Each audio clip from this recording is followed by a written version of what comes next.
Hi, everybody. Welcome to another episode of Pretty Lies and Alibis. I'm Gigi Fruit Loop. What you know? That this case we're studying is freaky. Oh my gosh. He's been dead a while, and I'm still scared of the man. I'm gonna tell you, I ain't gonna lie. I was watching some of it today, and somebody opened my front door, and I was like, I know. "Oh, Look, I watched this documentary when it first came out. And I have to say, serial killers freak me out. So I typically have not studied a lot about them. There's just something. I don't know. It's just it's like it, that show, Criminal Minds." I don't it like it. gives me the willies, right? So Yeah, I don't like it. the first time I watched this documentary, I went to every window in my house.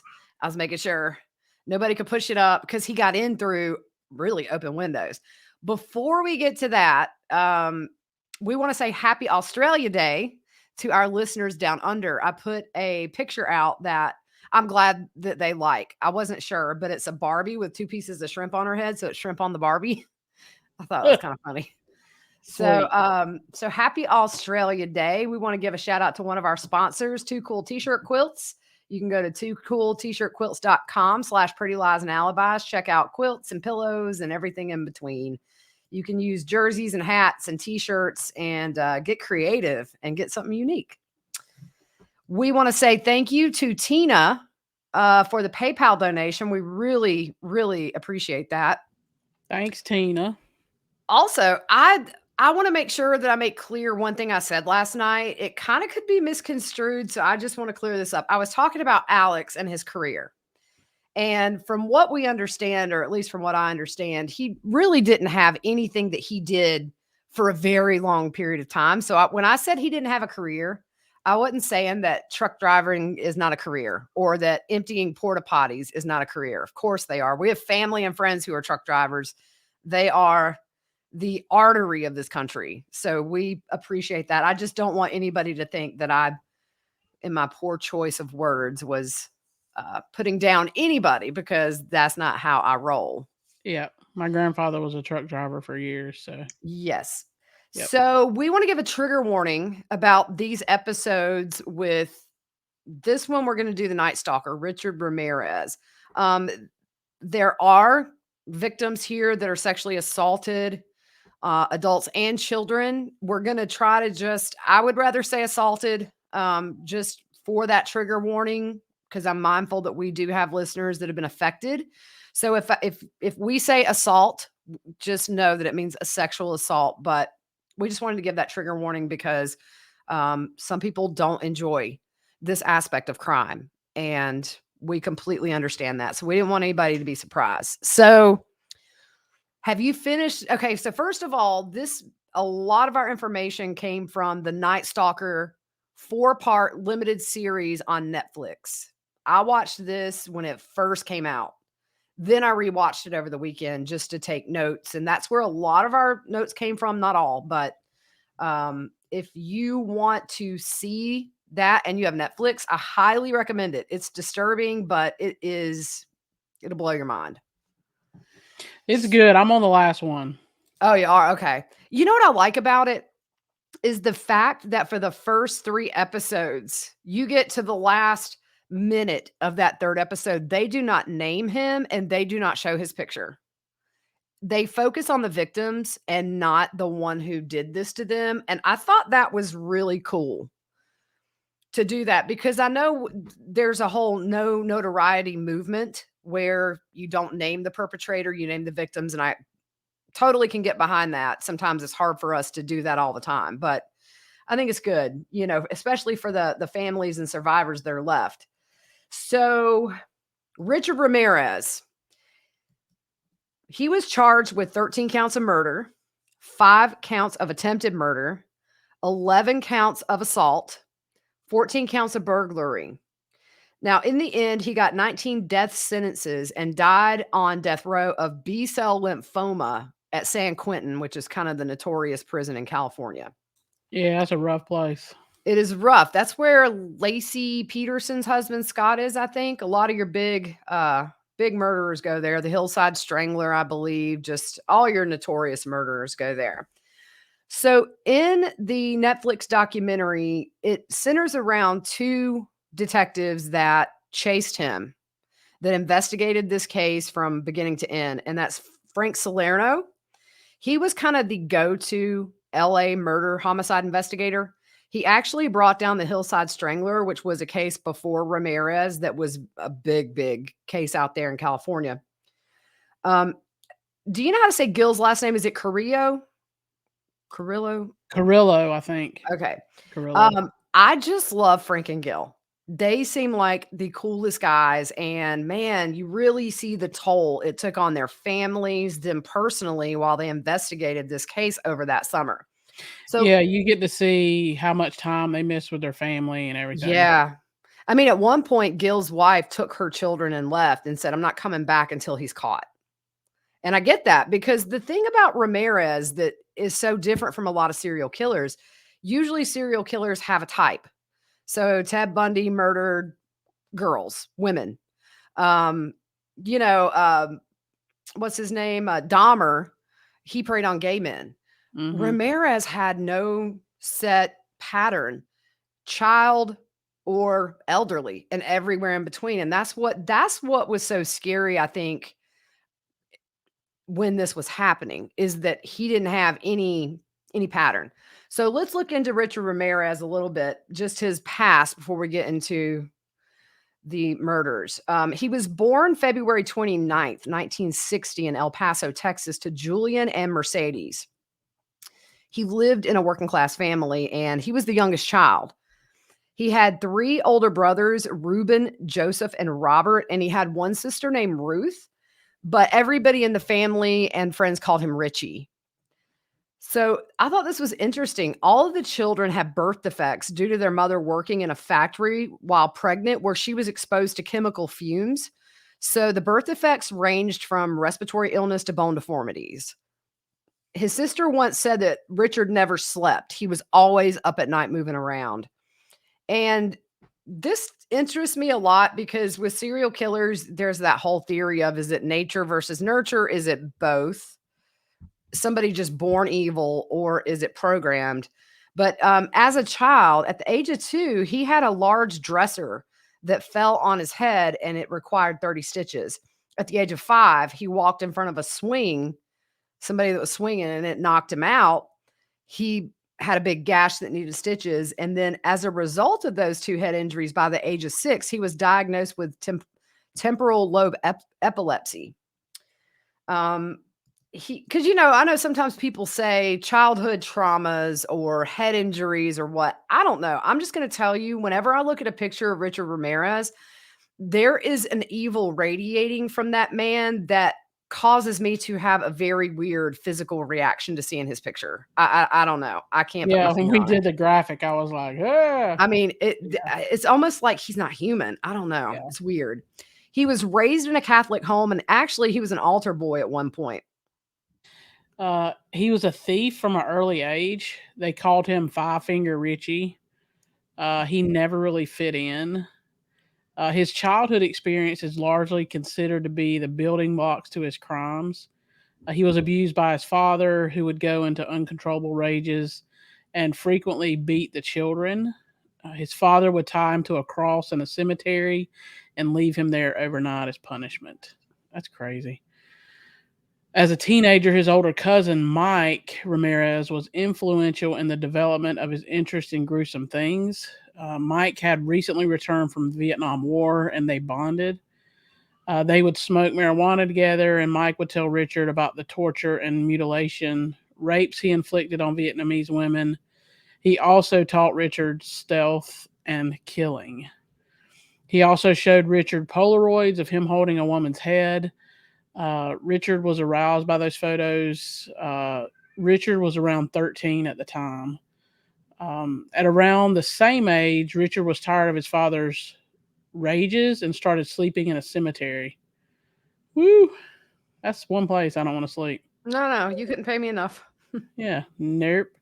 Also at 13, he witnessed his cousin Mike murder his wife with a gun at point blank range in the face. He was not guilty by reason of insanity. He served 4 years at the state mental hospital and was released. Once out, he resumed his relationship with Richard. Richard moved in with his sister Ruth and her husband Roberto.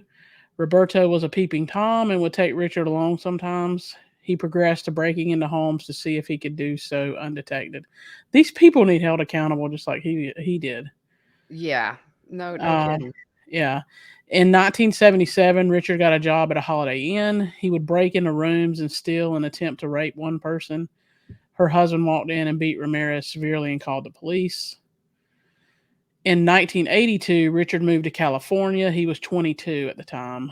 A librarian recalls meeting him in the public library. He noticed Richard had rotting teeth, wore a black Jack Daniels shirt, and had body odor so strong he said it smelled like a goat. Richard wanted books on horoscopes and torture. Red Whew. flag, red flag. Red flag like every paragraph. Um, so as far as they know, his first victim was 9-year-old May Long on April 10th, 1984. She was a Chinese American girl, and Richard was living at the hotel where she was found. She was assaulted and stabbed to death, and then they hung her body from a pipe. This was only discovered in 2009, though, when a DNA sample matched Ramirez. Because you got to understand, back when he was doing all this stuff, they didn't have the DNA evidence that we have now. They basically had a shoe print. Yeah. And I thought it was interesting when they talked about they wrote everything on a board and would like connect it. Yeah. They were so smart because that was just sleuthing. That was hardcore police work. Officials do think a second person could have been there during this based on DNA evidence, but nothing more has ever come from that.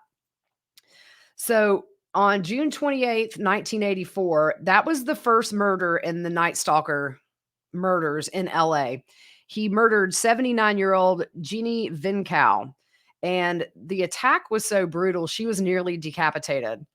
They did find a fingerprint on the window that he used to gain entry into the house.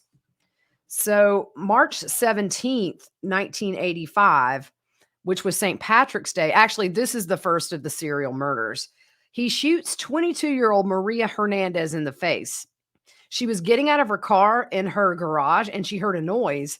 What happened was Ramirez slapped the hood of that car to get her attention.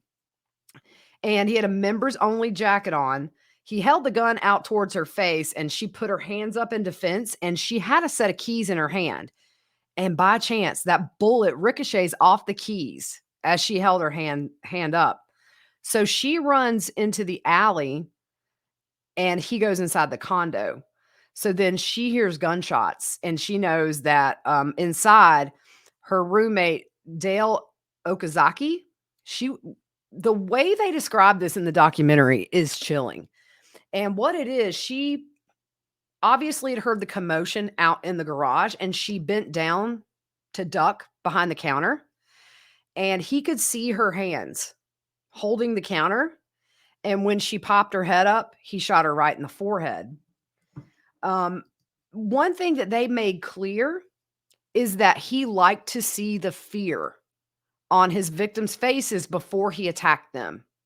There were several instances where people that survived, or even when they were dead, they figured he drugged somebody out of the car. He liked to see that fear.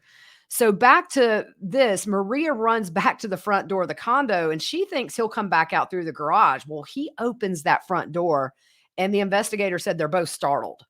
And Maria puts her hands up and says, "Look, you've shot me once. Do you have to shoot me again?"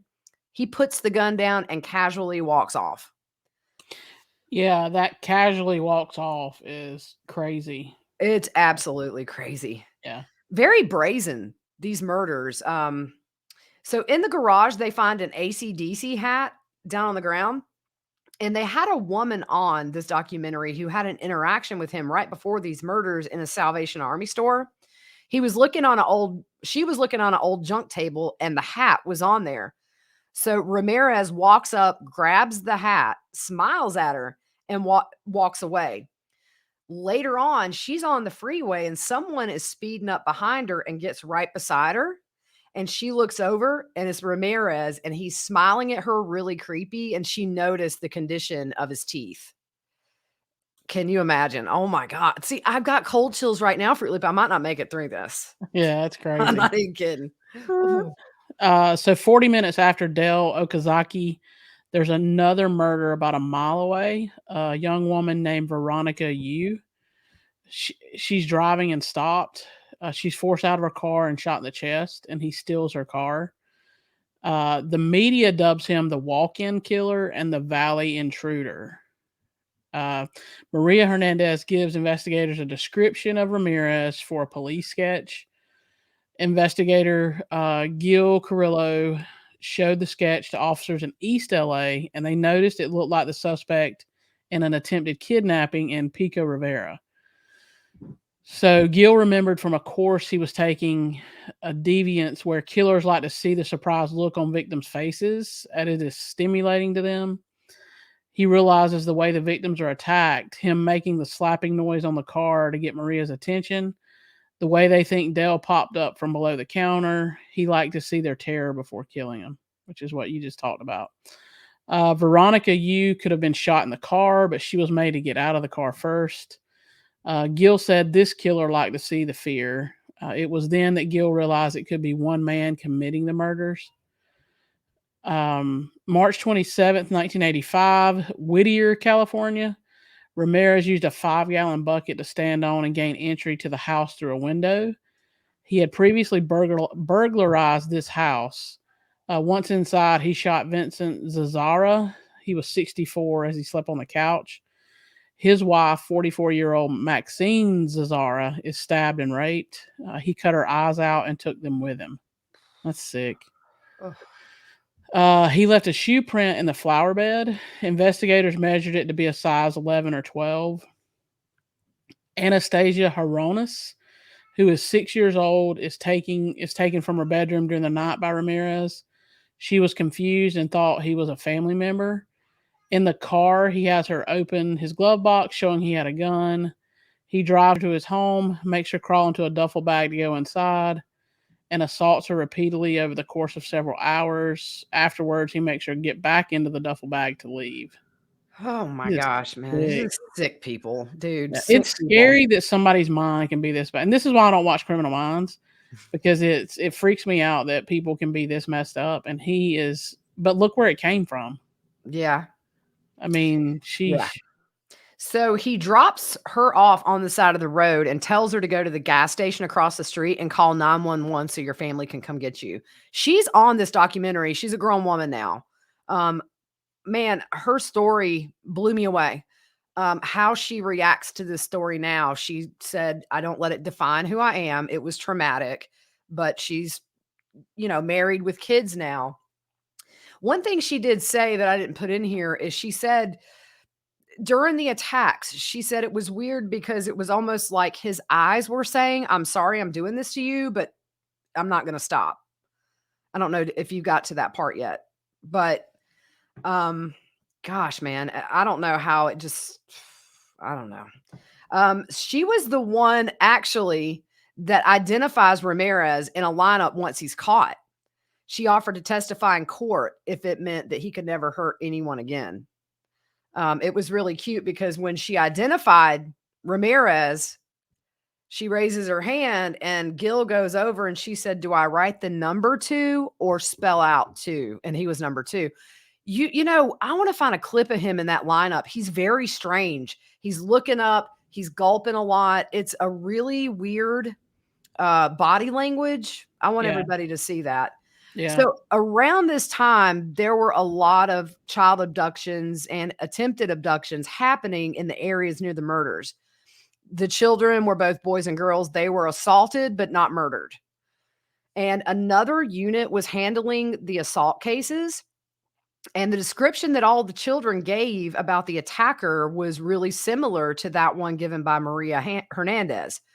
So Gil started to think these attacks on the children and these murders could be connected, but nobody believed him. He got laughed out of rooms when he first brought it up because there's not a documented case, or there wasn't at that point, a documented case of somebody alternating between such violent crimes.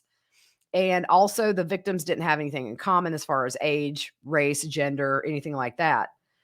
So, Linda Arthur, she is a crime scene technician that worked some of these cases. She agreed with Gill that it could be the same person. And they had detained someone early on that some girls called the police about. It was a man who was following them.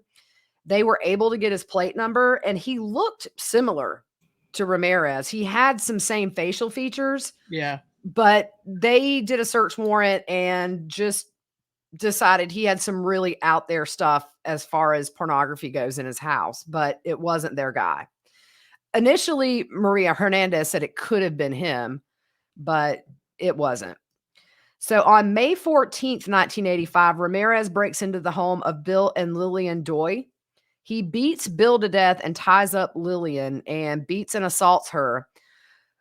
The husband, Bill, managed to call 911 right before he died, and Lillian was found with thumb cuffs on, which is something they had not seen out there as far as used in a crime.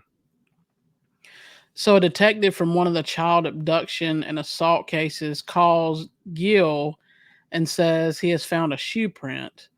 The child was taken to a construction site where she was assaulted. Ramirez stepped in wet concrete and left a perfect shoe impression that matched the size and style of the shoe found in the flower bed of the ones at the Zazara house. At this point, Frank and Gill become partners on the case. I thought that was really cool because he was a young guy. Oh, he was so And excited. He was excited yeah, telling the story all these years later because yeah, Frank was super famous out there for bringing the Hillside Strangler to justice. So yeah, he was if there was a big murder in LA, Frank was there. So Gil was it was cute. He tried to play it cool. He's like, "Yeah, I'll think about it." And he goes home and yeah, he's like, "Frank wants me to be his partner." yeah. It's really cute. So May 29th, 1985, this case was unsolved until detectives tied it to Ramirez. A few months later, when they decided to revisit unsolved cases to see if there was any connection to the serial killer, two elderly sisters, Ma Bell and Nettie Lang, are bound, raped, and beaten with a hammer. Ramirez uses lipstick to draw a pentagram on Ma's body and the walls of their home. The women are found alive 2 days later, but Ma dies from her injuries. This was interesting. An alarm clock on the floor showed a partial shoe print matching the Avia shoe. He had stepped on it to rip out the cord to use as wire to use as a ligature. At this point, Ramirez is driving a stolen car. May 30th, 1985, in Burbank, Ramirez breaks into the home of Carol Kyle. She is sexually assaulted and her son is bound to her. Ramirez asks where valuables are and flees the scene. June 28th, 1985, Patty Higgins, 32, of Arcadia, was murdered in her home. Her throat was slit and she was also stabbed inside that neck wound. The neck stabbed inside her neck wound. This was an angry killing. He beat like Yeah. No, the they were murder all scenes were graphic they were on very there. brutal. Yeah. July 2nd, 1985, Mary Cannon, 75, is murdered in her home. Her throat was slit, which was similar to the throat wound on Patty Higgins. Higgins' house was only a mile away from Mary's. July 5th, Sierra Madre, California, police are called to an attack. A 16-year-old Whitney Bennett was beaten in her sleep with a tire iron. Ramirez goes to the kitchen to get a knife and couldn't find one, so he uses a telephone cord to strangle her. When the cord began shooting sparks, he thought this was divine intervention and left. She survives but doesn't remember anything other than falling asleep. She had a 42-inch. What is that? I think in total it was like 42 inches of lacerations. Good grief. Yeah, no, it was vicious. How she lived. I missed that number on there. And skull fractures. I mean, a tire iron is brutal. Uh, she needed over 500 stitches. She fully recovered from her injuries. What's interesting is she went to Salerno's retirement party in '93. She was in her 20s. She exchanged numbers with Salerno's son and married him eventually. Isn't that sweet? The lead Yeah. investigator on this, and all those years later, that was going to be his future daughter-in-law. That's crazy. If anything good can come of it. So they could see that the attacker was wearing some type of gloves from where he touched the windowsill. Then it dawned on them, this is why we're not finding fingerprints inside these houses. So Giselle Levine was gathering evidence from Whitney's bedroom when investigators waited in another room. They didn't want to contaminate that scene because it was so brutal. She walks out with a pink comforter, unfolds it, and there's a bloody footprint on it. It's the same one that was at the Zazara. Woo, that's a hard one. Zazara. And also at the abduction of the 10-year-old. Yeah, she said, I think I want to see this. Right. And then they realize at that point, we got a serial killer. This is the guy. This one guy. So July 6th, John and Lorraine Rodriguez in Pico, California. John was actually a police officer.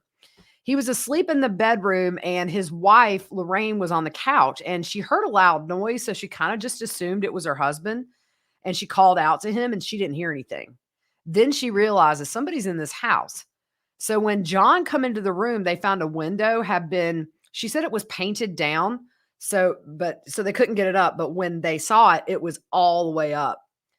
In the flower bed, John saw this shoe print. And as a police officer, he knew to protect that. So he got a box to put over it. And Gil came and told them when they arrived on scene, they were so lucky this man didn't come in there. Yeah. Because it's him. Yeah. So they investigated the shoe print. So they went to shoe stores all around LA and they found it was an Avia shoe. And it was a very new brand and only 6 black sizes in 11 and a half had been made. Only one had been shipped to LA at that time. Other than that, they weren't able to find anything else about the shoe. One thing they started to notice is that after the murders or the attacks, he would stick around and eat food from their house.